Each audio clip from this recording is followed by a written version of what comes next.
these are his words, it's full steam ahead. I love that. It's full steam ahead. We're in the process of final interviews for the architects.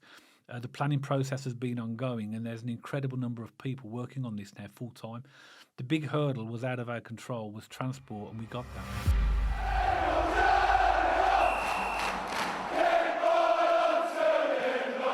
So welcome back to BCFC Royal Blue, and we're back today with another unscripted podcast. Now, myself and Dad like to do these as often as we can, as we know as Blue supporters there's never a dull day at the club and there's always something going on. So Dad, unscripted, no agenda, anything on your mind regarding the Blues? There's always something on your mind, isn't there? As the Blues, they keep you busy, don't they? Obviously, season's open now. We've had our first game of the season, and season's now underway. We had a very good performance against Ipswich. We deserved the 3 points. We didn't, and we move on. But it's just nice to have the football back. Some of the results as well in the opening weekend were brilliant, weren't they? It's all like, I know we played on the Friday, obviously, so we could sit back on the Saturday and watch the results, couldn't we? Yeah. But there were some great games. I thought Wrexham were 1-0 up with, and they conceded 2 late goals. Great goals as well. Well, the free kick they scored. Well, not from Wrexham's point of view. Well, from Southampton's, though, absolutely amazing goals. I think there's a lesson there, isn't there, Matt? Because obviously the likes of us and we conceded an injury time penalty. Wrexham conceded 2 late goals, and there's a lesson for us that this is the Championship, Watford scored a late goal as well. Not Watford, sorry. Charlton. Against Watford, they scored a late goal to win as well. So they did the opposite to us, and they did. So all the League One teams had a bit of a baptism, didn't they, back into the Championship in different forms as well. And what's great, Dad, is there's just football everywhere again. You can watch a game on the Saturday, you can watch games on the Sunday. There's just games now all the way through. At the time of recording, there's some Carabao Cup games tonight. Blues play tomorrow, so we're recording on a Tuesday, so this will go out tomorrow, so Blues are playing this evening. And it's just football all the time. I know, it's so good to be back. It's nice to go through my Sky channels and actually see the choices, because you can basically watch so many games now, can't you? Yeah. It's just picking which one you want to watch. I've earmarked, I think it's Barrow versus somebody for tonight. No, I'm joking. But there's so much choice, isn't there, in terms of games. But just to go back to a few results from the opening day, a good win for Millwall at Norwich. That'll be strong this season. Yeah, it was good, wasn't it? Because Norwich are highly fancied this season because of the business they've done. Obviously, new manager, etc. And of course, the Bristol City result, we can't not talk about that. Just jumping back again, Dad, did you see Josh Sargent's goal against Millwall? I didn't see the goal now. So the Millwall were playing out from the back. The keeper tries to hoof it. It hits off Sargent's back and just hits off the post and goes in. I thought, I did see that was a proper goal now of typical times we're in when you get caught playing out from the back. Well, we'll see more and more of that, Matt, as well. But I'm sure all the Blues fans will agree that having the season back now, it's fantastic.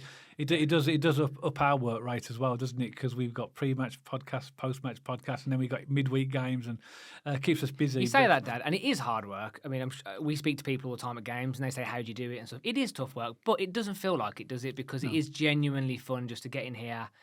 Almost like a free therapy session. We let it all out, don't we, during our post matches in particular? I've been working today, and I've had a horrible day at work today. But I knew I'm coming to the studio tonight, so I'm just gonna let it all out at the to let get it all said and that. But it is great as a football having back is so much better, isn't it? And it's up and running, and obviously now we got our second league game, which will happen this weekend away at Blackburn. And again, I do not mean this disrespectfully. I promise. If there's any League One fans that are still watching from last year, but obviously the League One campaign kicked off the week before, and by second nature, because last year I was checking the League One scores and I thought, thank goodness we're not in League One anymore. I thought, oh my word, thank goodness. You can't not though, because we created all those memories last season. So we went to a load of League One grounds, and I naturally did that as well, thinking, they play, they because I'm actually looking at Peterborough lost again, and Plymouth have lost 2 on the bounce. You start looking at it again. Yeah, Huddersfield have started one. Obviously, I think a lot of Blues fans will look at Huddersfield just to check if Alfie's good.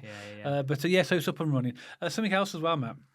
Obviously, we know we've done a podcast on documentary. I don't want to talk about it in detail, but it's been sort of generally well received, I believe. I think a lot of people said it was well made. Of course, you get opposition fans that think it's rubbish and so. There's a lot of people. Again, this is purely opposition fans and people that want to smear the Blues, and it's very popular these days and trendy to say bad things about Blues because of the American ownership and the money we're spending and the fact we're climbing the leagues as aggressively as possible, because Tom Wagner has said, he wants us to get us back in the Premier League as soon as possible. There are some fan bases that say it was cheesy and cringe, and Tom Brady came across like a I won't say the expletive on this podcast because we're a non-swearing podcast, but we got a lot of stick from fans but what I throw it down as, we got a lot of stick from a lot of fans who are jealous. Yeah, and also as well, that jealousy, that stick is publicity. It's publicity because there's so much social media around it, which is exactly what Tom Wagner would have wanted. I really enjoyed it, and if we did do a podcast like after the documentary had been sort of aired, and myself and Matt watched it and just gave our thoughts on it, I thought it was very well made, very honest, and a really good overview of what actually happened. My favourite bit, Dad, and you've referenced this as well, was the fan engagement with it. I forgot their name, bless them. The two ladies were just Mavis and somebody else, brilliant. Yeah, Brummy Joe, Pat, brilliant. It really made it come to life, in my opinion. And I love the fact, as Blues fans, as Blues supporters, we all still have that glass half empty outlook in life, don't we?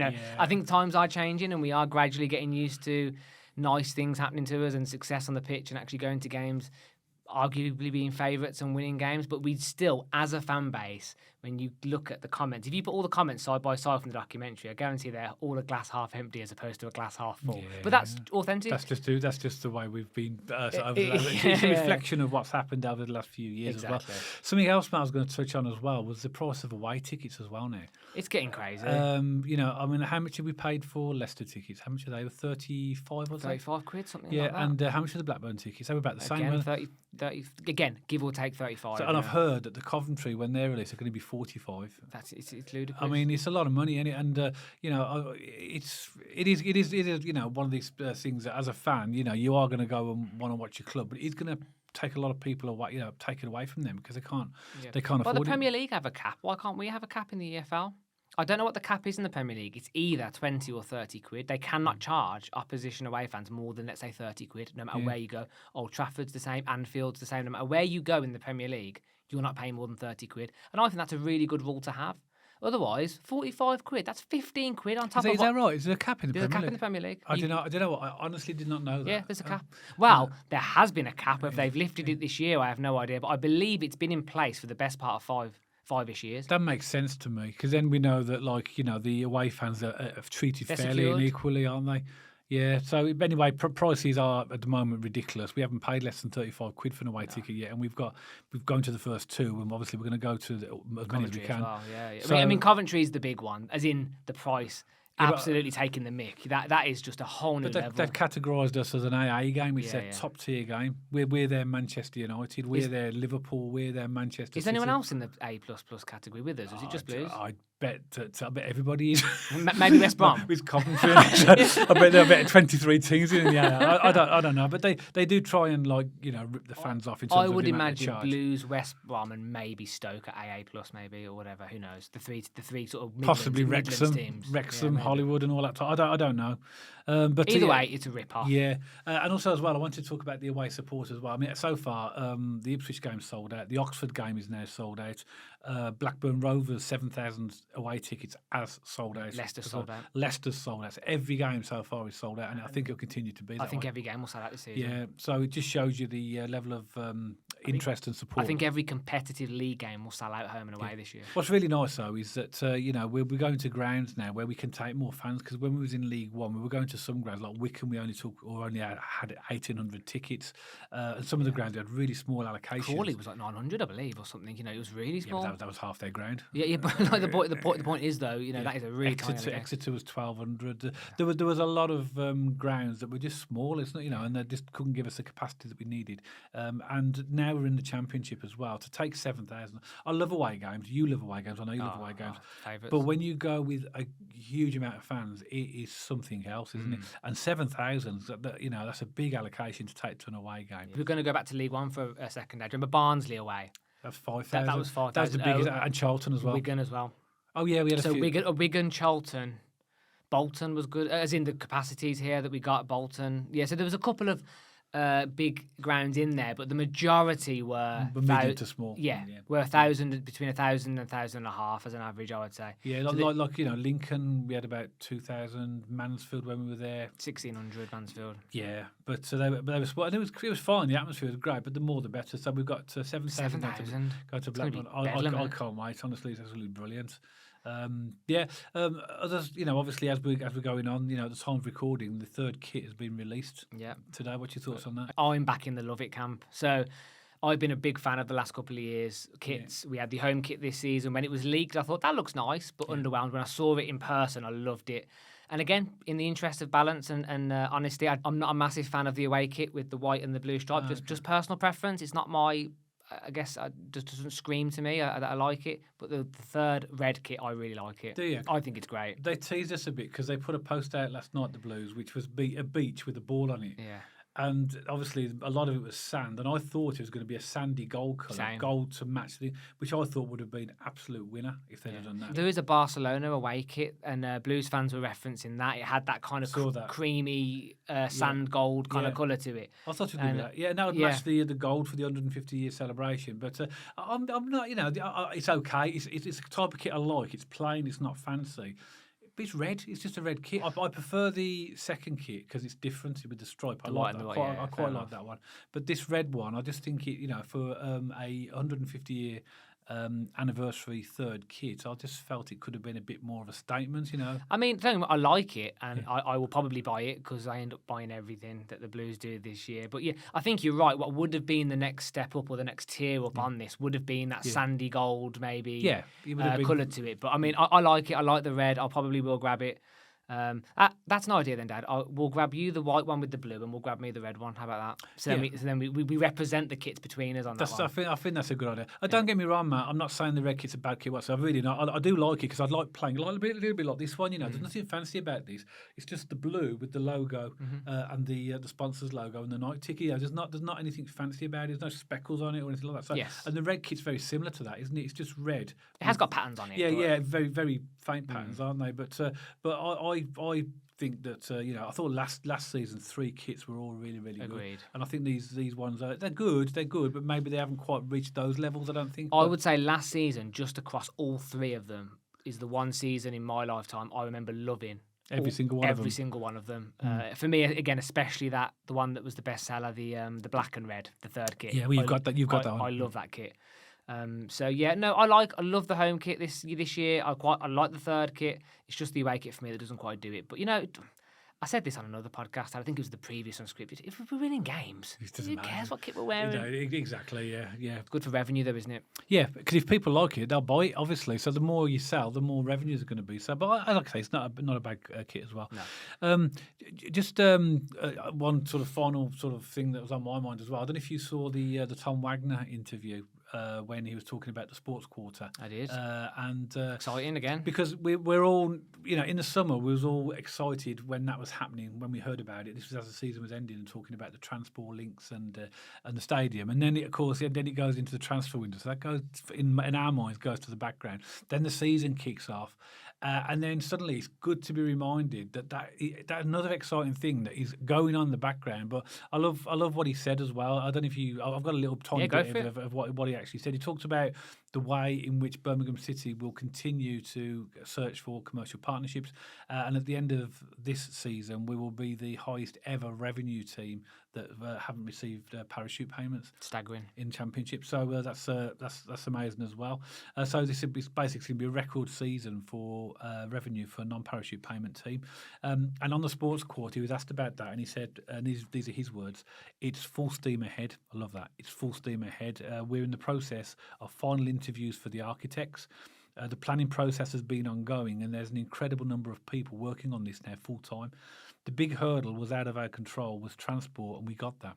He also said Adderley Park Station will be completely rebuilt to accommodate a full-size trains to literally stop in the middle of the sports quarter, and will connect centrally to Birmingham, to our site, and eventually onto the airport. And he finally said we'll do significant improvements on traffic and flow.